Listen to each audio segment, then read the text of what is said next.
Hi friends, ఎలా ఉన్నారు? అందరూ బాగుండాలి, అందులో నేను ఉండాలి. ఈరోజు వెజిటేబుల్ బిర్యానీ చేసుకుందాం. ముందుగా మసాలా సామాన్లు: జీడిపప్పు, ఆనియన్, పచ్చిమిర్చి, క్యాప్సికమ్, క్యారెట్,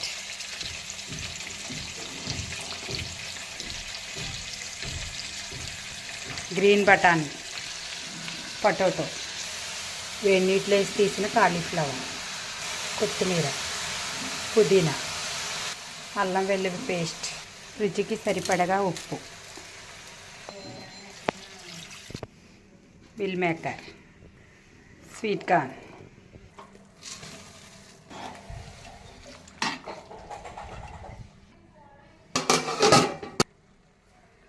అంతే అయిపోయిందండి. వెజిటేబుల్ బిర్యానీ ఎంతో పర్ఫెక్ట్గా కుక్ అయింది.